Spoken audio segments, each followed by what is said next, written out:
După naștere, veți mai rămâne la sala de nașteri pentru o perioadă de 2-3 ore, timp în care vă veți bucura de un moment piele pe piele cu bebelușul dumneavoastră și veți primi amândoi îngrijirile necesare. Clinica noastră a deschis o nouă maternitate în mai 2019. Există 3 tipuri diferite de camere: camere comune, camere individuale și camere confort. În camerele individuale și confort, partenerul dumneavoastră poate rămâne să doarmă dacă dorește. Vă recomandăm să faceți o programare pentru preadmiterea în spital. Spre sfârșitul sarcinii, ginecologul sau moașa vă vor da o cerere pentru preadmitere, cerere ce va fi trimisă automat și serviciului admisii, dumneavoastră trebuind să confirmați personal alegerea tipului de cameră dorit. Tot aici puteți primi și răspunsuri la întrebările administrative și financiare referitoare la spitalizare. Serviciul de admisii se găsește la etajul 1 vis-a-vis de recepție. Adresați-vă de asemenea și companiei dumneavoastră de asigurări medicale și eventual asigurării complementare. Pentru mamă: haine confortabile și potrivite pentru alăptare, pentru zi și pentru noapte, lenjerie de corp și sutiene potrivite pentru alăptare, trusă completă de toaletă, prosoape de baie și mănuși de baie, papuci de casă, haine pentru externare.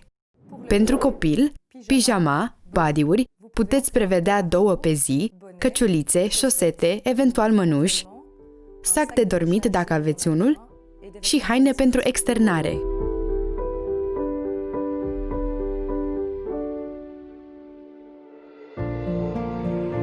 În mod normal, durata șederii pentru o naștere vaginală este de 2 până la 3 zile și pentru o cezariană de 3 până la 4 zile. Acest lucru știind că ziua nașterii nu se numără fiind considerată ziua 0. Externarea are loc numai după ce medicul ginecolog și medicul pediatru își dau acordul și este adaptată situației dumneavoastră personale, a patologiilor posibile, ale mamei sau ale copilului sau a eventualelor probleme de alăptare. Când intrați în clinică, veți primi o brățară. După nașterea bebelușului, și el va primi propria brățară. Vă rugăm să păstrați această brățară până la sfârșitul sejurului în spital. Acest lucru este important pentru motive de siguranță. La ieșire, veți fi pusă în contact sau vi se vor da datele de contact ale unei moașe. Aceasta vă va vizita la domiciliu, fiind recomandată supravegherea evoluției dumneavoastră și în zilele și săptămânile după naștere.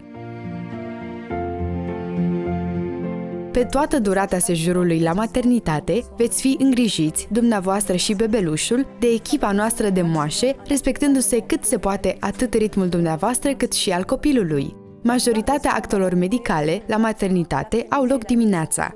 După amiaza și noaptea sunt mai degrabă dedicate monitorizării alăptării, monitorizării bebelușului și, mai ales, pentru a vă oferi sfaturi, astfel încât să puteți pleca acasă plină de încredere de sine și cât mai independentă. Ginecologul sau asistentul său va veni să vă vadă în fiecare zi, vă va răspunde la întrebări, iar în ziua externării vă va da rețete și documentele necesare plecării acasă. Bebelușul va fi examinat de către medicul pediatru a doua zi după naștere și în ziua externării. În ziua ieșirii veți primi toate sfaturile și prescripțiile necesare pentru copilul dumneavoastră. În cazul unei nașteri vaginale, fizioterapeutul va veni să vă vadă o dată. În cazul unei operații cezariene, fizioterapeutul va veni a doua zi după cezariană, precum și în ziua plecării. Sosirea unui copil este o adevărată aventură care aduce cu sine o mulțime de schimbări și întrebări. Avem o echipă de suport psihologic specializată în domeniul perinatal care vă stă la dispoziție dacă simțiți nevoia. Evident, moașele sunt alături de dumneavoastră în fiecare zi pentru a vă sprijini și pentru a vă ajuta cu privire la posibile îngrijorări. Reprezentanții ONE sau Kind and Fezin vor veni în timpul șederii dumneavoastră pentru a vă prezenta și a vă explica misiunea lor. Aceste 2 organizații naționale oferă vaccinări, monitorizare medicală preventivă, educație pentru sănătate pentru copilul dumneavoastră, gratuit.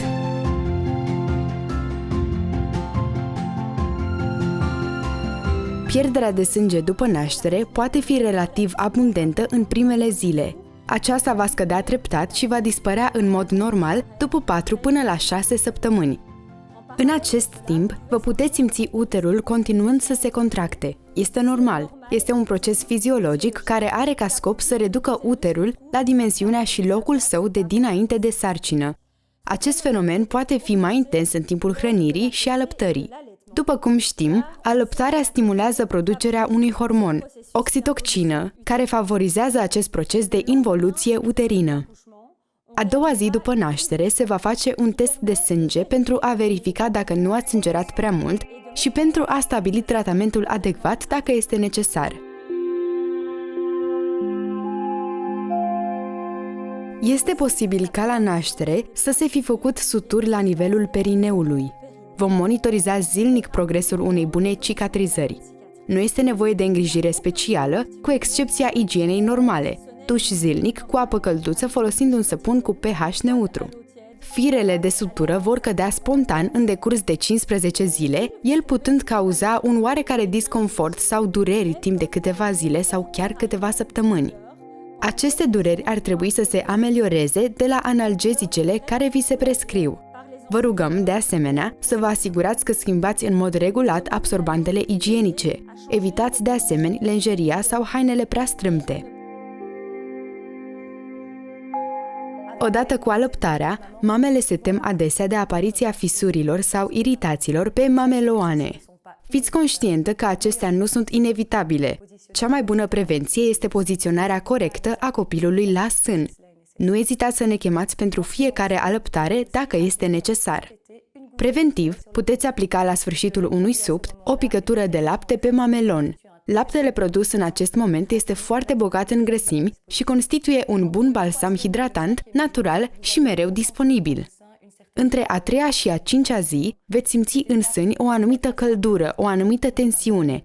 Această etapă poate fi uneori foarte incomodă, dar ea durează doar 2 până la 3 zile. Este vorba de mărirea producției de lapte. De cele mai multe ori, tensiunea și disconfortul generate de această creștere a producției laptelui scad în mod natural odată cu hrănirea, adică doar punând copilul la sân. Uneori, pentru a calma această tensiune, acest disconfort și pentru a favoriza eliminarea laptelui, este nevoie de căldura locală, fie printr-un duș fierbinte, fie prin punerea unor perne mici și calde pe sâni. Încercați să consultați videoclipul sau broșura de alăptare.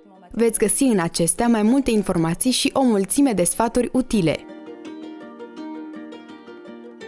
În caz de cezariană, toate tratamentele explicate mai sus rămân valabile. Toaleta completă va fi făcută în pat în prima zi după cezariană. În fiecare zi, moașa va observa vindecarea corectă a plăgii. În ceea ce privește durerea, vă oferim analgezice la ore regulate. Dacă încă aveți dureri, vă rugăm să ne informați. Ameliorarea durerii este importantă pentru o bună recuperare. Capsele vor fi îndepărtate de moașă în jurul celei de-a 7-a zi, de cele mai multe ori la domiciliu.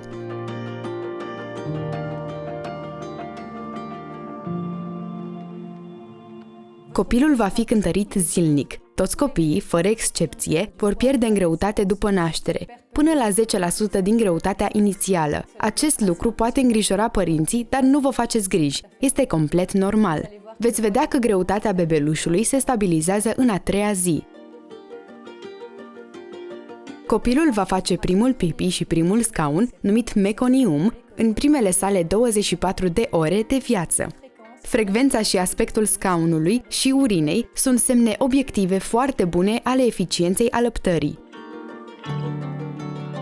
Vom monitoriza temperatura bebelușului dumneavoastră în fiecare zi. Acesta a stat într-un cocon timp de 9 luni la o temperatură constantă de 37 de grade Celsius. Putem spune că dumneavoastră ați fost radiatorul bebelușului. El sau ea nu a făcut niciun efort pentru a se încălzi. Acum, când copilul dumneavoastră este născut, temperatura exterioară este mult mai scăzută. El sau ea trebuie să învețe să își regleze temperatura. Acoperiți întotdeauna copilul în funcție de temperatura exterioară, nici prea mult, nici prea puțin.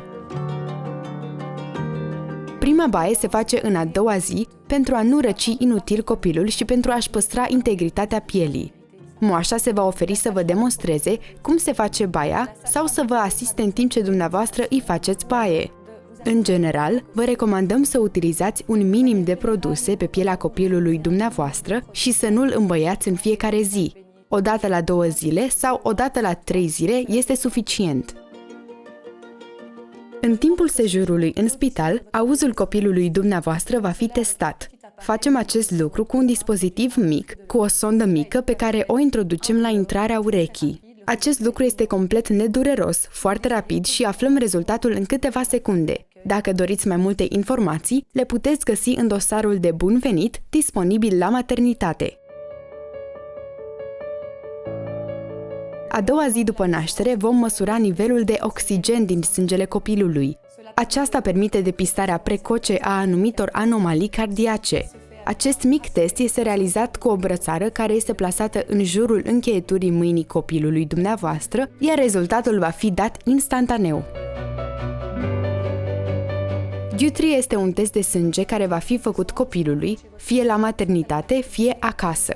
Acest test de sânge permite detectarea rapidă a unor boli rare, dar grave, fibroza chistică fiind una dintre cele mai cunoscute. Detectarea precoce a acestor boli permite îngrijirea rapidă a copilului dumneavoastră și oferă o calitate mai bună a vieții. Rezultatul acestui test de sânge nu este cunoscut imediat, el fiind transmis la un alt laborator, dumneavoastră fiind anunțată doar în caz de anomalie. Deci nicio veste înseamnă veste bună. În fiecare zi, moașa va observa culoarea pielii bebelușului dumneavoastră pentru a detecta icterul. Icterul la un copil este cel mai des fiziologic, dar în unele cazuri tratamentul trebuie făcut. Tratamentul este foarte simplu.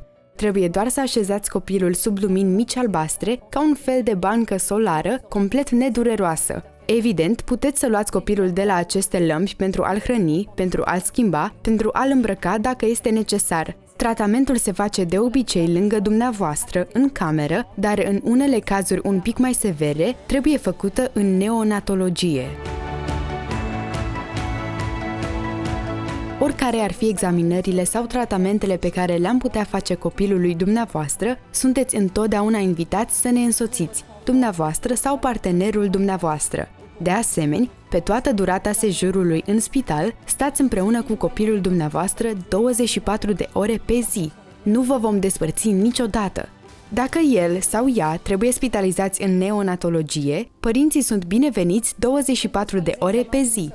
Unitatea de maternitate are paturi mici de dormit care vă permit să dormiți alături de copilul dumneavoastră, în siguranță completă. Pentru siguranța copilului dumneavoastră, puneți-l întotdeauna pe spate, nu-l acoperiți prea mult. Aveți grijă să aerisiți bine camera și să nu încălziți prea mult. Din nou, pentru siguranță, evitați să folosiți cuverturi sau perne sau să supraîncărcați patul cu jucării de pluș sau cu apărătoare de pătuți. Bebelușul este însetat de pielea dumneavoastră la fel de mult ca de laptele dumneavoastră. Câți părinți nu se miră când văd că copilul lor este atât de calm în brațe și începe să plângă abia când e culcat în pat? Acest pat mic este un univers complet necunoscut pentru copilul dumneavoastră. El sau ea a petrecut 9 luni în pântecul dumneavoastră, legănat de mișcările și de căldura dumneavoastră. Este posibil să-i auziți pe cei din jurul dumneavoastră cu intenții bune, spunând: "Nu-l luați prea mult în brațe, o să-l faceți mofturos." Încercați pe cât puteți să ignorați aceste sfaturi. Copilul dumneavoastră trebuie să fie alintat, liniștindu-l, răspunzând nevoilor sale foarte repede. Dimpotrivă, veți crea legături solide și îi veți oferi cel mai bun început posibil în viață. Sfaturi finale la externare. În ziua externării va veni un ginecolog sau un asistent de ginecologie care vă va da recomandări pentru acasă. Acesta vă va aminti în special că pierderea de sânge poate dura 4 până la 6 săptămâni, dar că va scădea treptat. Că cicatrizarea cusăturilor perineale nu necesită îngrijiri speciale în afară de igiena normală cu un duș zilnic. Pentru a evita orice risc de infecție, se cere să se evite băile, piscinele, tampoanele și actul sexual timp de 4 săptămâni. În caz de febră, dureri abdominale severe, pierderi de sânge, fie prea abundente, fie urât mirositoare, vă rugăm să consultați medicul de familie, medicul ginecolog sau moașa. Acest lucru este necesar și în caz de înroșire, inflamație sau întărire a sânului care nu trec în ciuda alăptării. La ieșire discutăm cu dumneavoastră și despre mijloacele de contracepție, pentru că știm că alăptarea nu protejează 100%. vi se va solicita să faceți o programare cu ginecologul dumneavoastră în 6 săptămâni. Această programare este necesară pentru a verifica dacă uterul a revenit la dimensiunea normală și că pierderea de sânge s-a oprit.